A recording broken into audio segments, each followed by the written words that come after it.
सिंह भगवान सामने खड़े हुए हैं और आदेश कर रहे हैं कि आप श्रीमद् भागवत के ऊपर टीका करो। इतना सुनते ही श्रीधर स्वामी जी थरथर कांपने लगे और भगवान नरसिंह के चरण कमलों में निवेदन करने लगे कि हे प्रभु, क्वाहम मंदमतिश्क्षुद्रः मथनम क्षीरवारिधे किम तत्र परमाणुर्वै यत्र मज्जति मंदरः। श्रीधरी का श्लोक है। श्रीधर स्वामी जी को जब भगवान नरसिंह ने आदेश दिया कि भागवत जी के ऊपर टीका करो, तो श्रीधर स्वामी बोले, प्रभु क्वाहम मंदमति, आप मेरे जैसे मंदमति को क्षीर समुद्र मंथन करने का आदेश प्रदान कर रहे हैं। मेरे जैसा तुच्छ बुद्धि वाला है? आप विचार करिए, भगवान नरसिंह का दर्शन हो रहा है, भगवान नरसिंह दर्शन देकर आदेश कर रहे हैं कि भागवत जी पर टीका करो, लेकिन भगवान नरसिंह के चरणों में निवेदन कर रहे हैं कि मैं भागवत जी के ऊपर टीका करने में समर्थ नहीं हूं। क्यों? क्योंकि मैं तो तुच्छमति हूं, मंदमति हूं।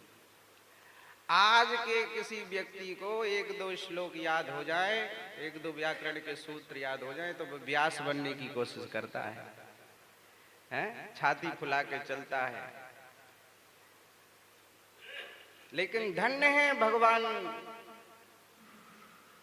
श्रीधर स्वामी जी की दैन्यता। वे कहते हैं भगवान का साक्षात्कार होने के बाद और भगवान के द्वारा आदेश होने के बाद भी उनकी दैन्यता को बार बार प्रणाम करते हैं। वे कहते हैं यद्यपि उनमें सामर्थ्य है श्रीमद् भागवत के ऊपर टीका करने की, लेकिन दैन्य इतना उच्च कोटि का है। वे कहते हैं क्वाहम मंदमतिश् क्षुद्रः, मैं क्षुद्र व्यक्ति श्रीमद् भागवत के ऊपर कैसे कुछ कह सकता हूं।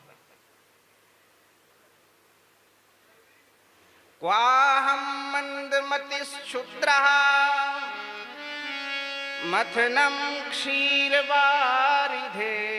हे भगवान, आप जो मुझे श्रीमद् भागवत रूपी क्षीर समुद्र मंथन करने की, टीका करने की जो आदेश कर रहे हैं, यह तो समुद्र मंथन के समान बृहद कार्य है, गंभीर कार्य है। मैं इसे नहीं कर सकता, क्योंकि श्रीमद् भागवत रूपी क्षीर समुद्र में तो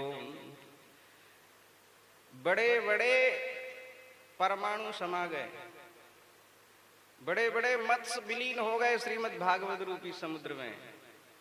फिर किम तत्र परमाणुर्वै यत्र मज्जति मंदरः, बड़े बड़े मदराचल पर्वत डूब गए समुद्र में।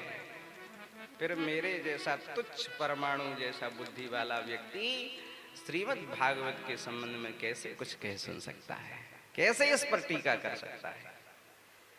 और उनकी टीका पढ़ो, संस्कृत में है तो रोंगटे खड़े हो जाते हैं। बुद्धि से परे उन्होंने उन श्लोकों की, श्रीमद् भागवत के श्लोकों के ऊपर टीका की। ऐसी गंभीर टीका है श्रीधरी टीका। श्रीधरी टीका को जरूर एक बार श्रीमद् भागवत के उपासक को जरूर पढ़ना चाहिए। अब श्रीधरी टीका को पढ़ तो वही सकता है जिसका व्याकरण में प्रवेश होगा, क्योंकि वो संस्कृत की टीका है।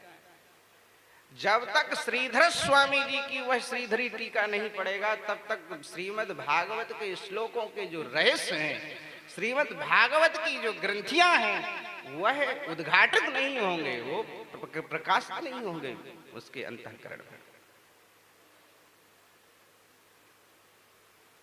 इसलिए श्रीधरी टीका पढ़ने के लिए व्याकरण पढ़ना पड़ेगा। इसलिए कम से कम हमने गुरुजनों से सुना है, कम से कम श्रीमद् भागवत के वक्ता को कम से कम आद्योपांत सविधि किसी समर्थ गुरु के चरणों में बैठ करके लघु सिद्धांत कौमुदी तो पढ़ना ही चाहिए।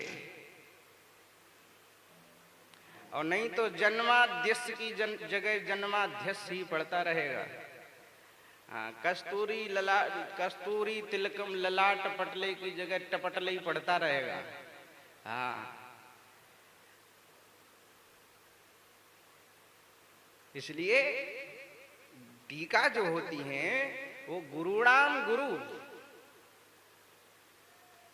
वो गुरुओं की भी गुरु होती है टीका। जब गुरु लोग फंसते दिखते हैं तो वो फिर टीकाओं का आश्रय लेते हैं। और ये भी नहीं समझना चाहिए कि इन विद्वानों ने अपना वैदुष्य टीकाओं के रूप में दिखाया है, विद्वता दिखाई है, अपनी विद्वता झाड़ी नहीं। ये टीकाएं केवल रस संवर्धन के लिए उन्होंने प्रकाशित की हैं कि जब कोई श्रीमद् भागवत का उपासक, श्री कृष्ण का चरणाश्रित भक्त जब इन टीकाओं का आश्रय लेगा, इन टीकाओं का पठन पाठन करेगा तो उसके अंतःकरण को बहुत सुख मिलेगा। इसलिए उन्होंने इसी भाव से टीकाओं को किया। जैसे श्रीमद् भागवत के 10वें स्कंद पर श्रीमद् वल्लभाचार्य महाप्रभु ने जो सुबोधनी नाम की टीका की है, तो इन आचार्यों को क्या जरूरत थी इतने बड़े बड़े मोटे मोटे ग्रंथ संस्कृत में लिखने की? भजन करते। टीकाएं की ही इसी उद्देश्य है कि भागवत के आश्रित जन जब इन टीकाओं का माध्यम लेकर के जब श्रीमद् भागवत का अध्ययन करेंगे, पठन करेंगे, श्रवण करेंगे, तो उनको सुख की अनुभूति होगी, रस की अनुभूति होगी। इसी उद्देश्य से उन्होंने इनकी टीका की।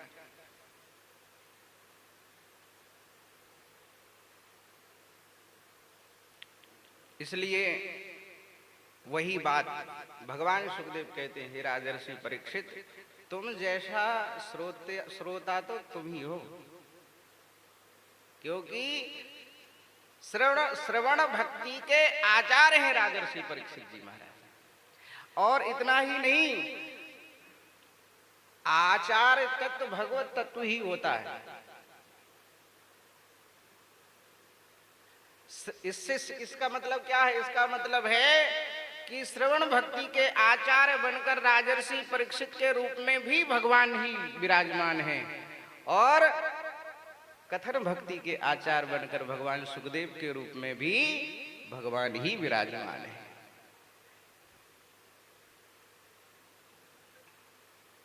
किसी व्यक्ति के द्वारा श्रीमद् भागवत का प्रकाशन संभव नहीं।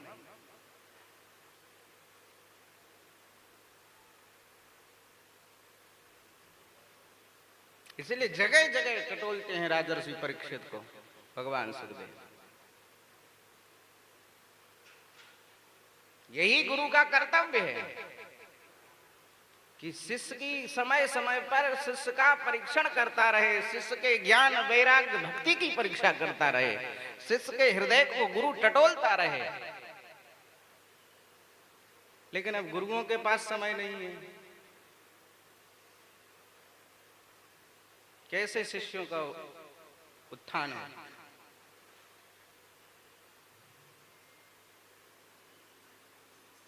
जिम्मेदारी है, ठेकेदारी है गुरु की शरणागतों को भगवान से मिलाने की।